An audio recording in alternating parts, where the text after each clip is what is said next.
Hey folks, this is Vince with Dad's Gaming Addiction, and today we're going to take a very quick look at the card game Farmageddon. Farmageddon is a game for 2 to 4 players, ages 8 and up, and the average play time is about 30 minutes. In this game, players are going to be trying to plant crops and harvest them in order to score points. Let's just take a quick moment to look at the components and see how the game is played. Alright, the components for this game are very simple. You've got crop cards, you've got action cards, and you've got 3 planting field cards, and I'll explain what they do in a minute. To set up the game, players will shuffle each deck separately, the crop deck and the action card deck, and put them in the center of the table. And they'll also be putting the 3 planting field cards in between all of the players. Now, at this point, players can choose whether or not they want to include these Franken crops. They're sort of like special crop cards that have special abilities on them. They're more for the advanced players that have played this game before. So if this is your first time playing, you can take these 10 cards out and put them aside. Finally, each player receives 3 action cards and 2 crop cards. Now, a player's turn is broken up into 3 different parts, and the rules may change a bit depending on how many people are actually playing the game. But for the most part, the first thing that a player will do on their turn is they'll draw a certain number of crop cards. Basically, you'll draw 2 crop cards if you're playing a 3 or 4 player game, and if you're playing a 2-player game, you'll draw 3. Now, crop cards have 2 different numbers on them. Basically, you've got a name up here and then 2 different numbers. One's in orange and one's in white. The white number represents the dollar amount that the player would earn if they were to get this card into their score pile after harvesting it. The orange number is the amount of fertilizer that is needed to actually make the plant harvestable. But we'll get to that in a minute.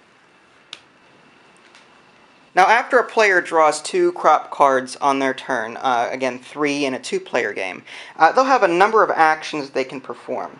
They can plant crop cards, they can play fertilizer, they can play action cards, and harvest planted crop cards. As far as planting crop cards, all you'll do is if there's any of these planting fields in the middle of the table, it's fair game to anybody. And let's say you wanted to plant this wheat. You would simply take one and just put it like so. This indicates that you're planting it, and that now belongs to you. The field would be put in front of the player, and the crop would go right on top. The second action, the play fertilizer, what will happen is a player will take a look at their crop cards, and they'll simply play a crop card face down as fertilizer. So they'll have to give up some of their crop cards in order to play fertilizer. And all they would do is they would just simply put it on the card like so. And the amount of fertilizer that is needed to make a crop harvestable is, again, the orange number listed right on the card. A player can also play up to 2 action cards on their turn. Action cards come in various shapes and sizes. I won't go into all of them, but some cards boost your own crops. Like you can play this crop insurance card. If you play this on a crop you own, if the crop is destroyed or lost, you can add the crop insurance to the harvest pile, and that's worth $6. So let's say that this sassy wheat, which is worth $4, gets destroyed, and you have this crop insurance card in play.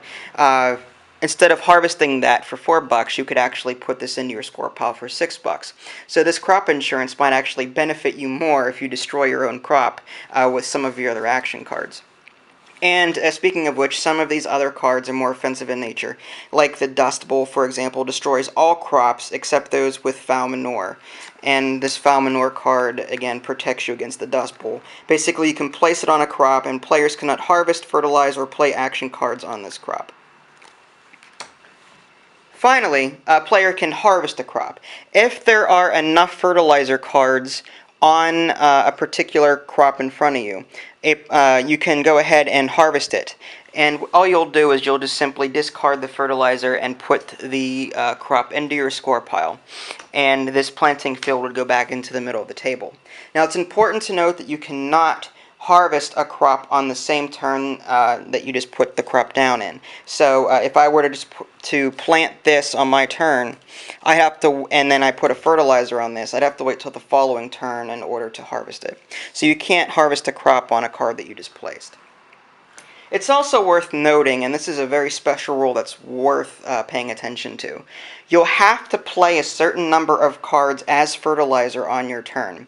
In a 3 or 4 player game, you'll have to play 1 card as a fertilizer card, even if it's on your opponent's crops. In a 2 player game, you'll have to play 2 fertilizer cards, if at all possible. So it's very important to have some sort of crop in front of you, just so you can play fertilizer on it, rather than helping out your opponent.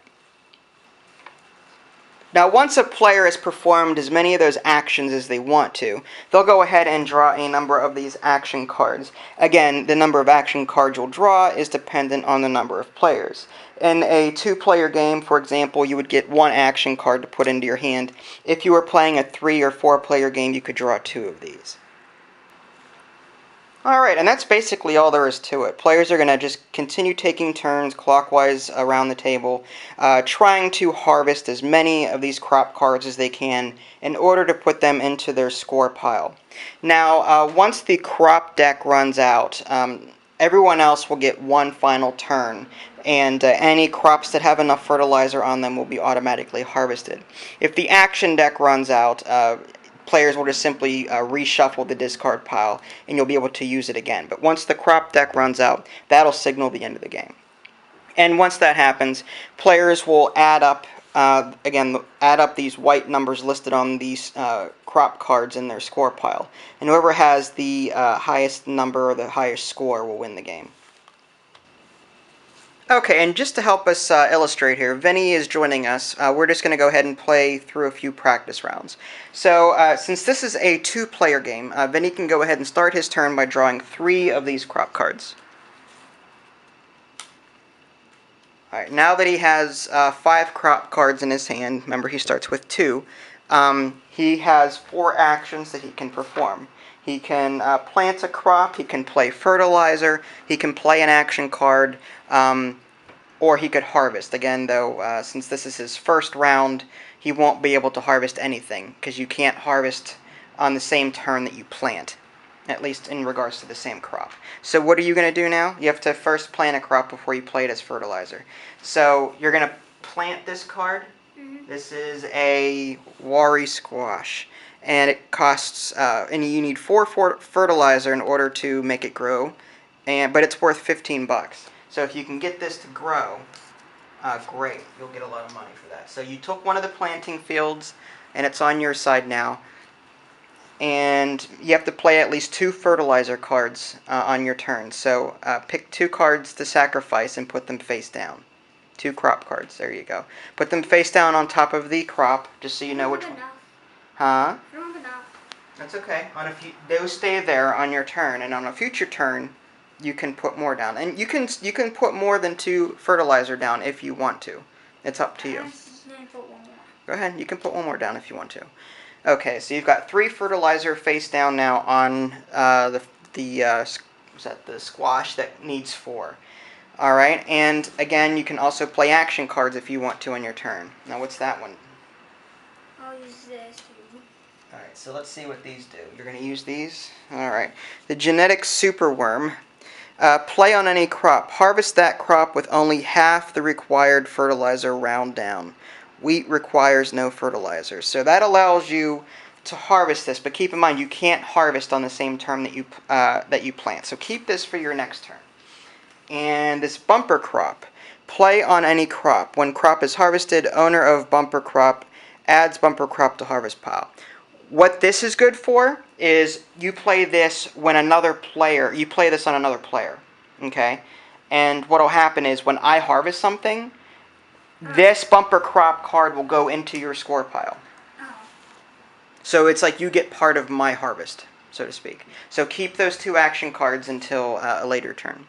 Wait, on this, it says, can you just put this, but can you harvest it without any letters? Foul manure. Play on any crop. Players cannot harvest, fertilize, or play any action cards on this crop. Any player may discard 2 crop cards or play Dust Bowl to discard this. This is basically something that you would play on another player to prevent them from doing anything with that crop. Although it can be used offensively if you want to protect yourself against Dust Bowl cards. But can you actually... You won't be able to harvest. If you put that down on your own crop, you won't be able to harvest it on your next turn. So I get to draw... So if that's the end of your turn, yeah, you would draw 1 action card, and that would end your turn. Alright, now let's take a quick moment to look at mine. Alright, I've got 2 squashes. I have to pick up 3 for the beginning of my turn. Well, I didn't shuffle these very well. I got 3, another squash. 4 squash! Holy crap. Alright. Wait, is it that one squash I have? Yeah, now the corn would be easier for me to harvest, but it's worth less. So I'm going to go ahead and put this field in front of me. I'll put a squash down. I'll sacrifice my corn and one of my squashes. And I won't fertilize anymore, because I'd like to try and harvest these if I can. Now let me see if I can do anything with my action cards. I have a foreclosure, pay another player, and then steal 1 crop from her. Or, okay, well it says her, but him. You may pay half the required fertilizer for that crop and crop cards round up. Okay, so I could purchase a crop from another player. Thresher, destroy any crop. Crop owner reclaims all fertilizer from destroyed crops. So if I were to use this, that would destroy his crop, but he would get his fertilizer back. And pesticides, play on any crop. When crop is harvested, add pesticides to harvest pile. So I think I'll go ahead and do that. This will make his score pile minus $5. So when he goes to harvest that, it's worth 15. So he'll net out to $10. So just keep that by it. All right. How would you? Could you block that?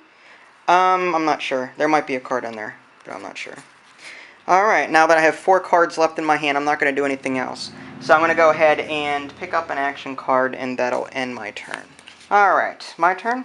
Alright, I get to pick up 3 cards. 1, 2, 3. Alright, now the first action I'm going to take is I'm going to go ahead and harvest this grumpy melon. The fertilizer gets discarded, and this will go here. That goes back there. And then I'm actually going to use an action card. I'm going to use this Dust Bowl card. This destroys all crops except those with foul manure. So what will happen is immediately discard all foul manure in place. So mine is protected. So this goes away, but yours gets destroyed. So put the planting field back in the middle. And, yeah, great. No, that's your score pile. There you go. Alright. And my Dust Bowl gets discarded. And I need to play 2... Oh, I'm thinking. I will play this one as fertilizer. And Genetic Superworm, which I can play on any crop. Harvest that crop with only half the required fertilizer round down. This requires 2. And 4 rather, and if I cut that in half, it's 2. So since I planted this on a previous turn, I can go ahead and harvest it. And put that back. And finally, I'll go ahead and plant. Now, plant the worry squash and fertilizer. That's my 2 fertilizer for the turn. And to end my turn, 1 action. Okay. Now this is a good one, Rented Land. This is a neat action card. You can use this as a planting field, but you'll have to discard this card whenever you actually do go to harvest. So you do on occasion do get more than 3 cards for your planting field, but it's an action card and it's a special case. Okay, I skipped ahead toward the end of the game here. There's 1 crop card left, so when I pick this up, I'll just finish out my turn, and then Junior will get 1 turn, even if it's just to play action cards and the like. Let me go ahead and start off by harvest. Oh, actually, let me play this bumper crop card on my own squash, and then I'll use that one that I just picked up as fertilizer. That'll allow me to harvest that. And the bumper crop goes there. And I really don't have anything else I can use. I'll pick up an action card, but it's not going to mean anything. Alright, now of course I could have used that earlier, but oh well. Alright, so Junior, you can finish out your turn. You can't pick any crop cards up, but you can play action cards or any crop cards that you might have. You have all action cards, so. Okay, now that the game is over, he doesn't have any action cards to play. We're going to go ahead and add up the amount of points or dollars that we have in the upper left-hand corner. So I've got 3, that's 18, 22, 26, 30, 30 plus 26 is 56, 66, and 66 plus 15 is 81. So I have 81 points on my end. And then minus 5 is what? 59 minus 5 is what? 54. Very good. So it was a close game, but yeah, good game. Farmageddon. And there you have it. That's just a very quick look at the game Farmageddon. You can check out the review at www.dadsgamingaddiction.com, or you can simply click on the link in the below description. That'll take you there as well. This is Vincent Vinny Jr. Thanks for watching, and we'll catch you next time.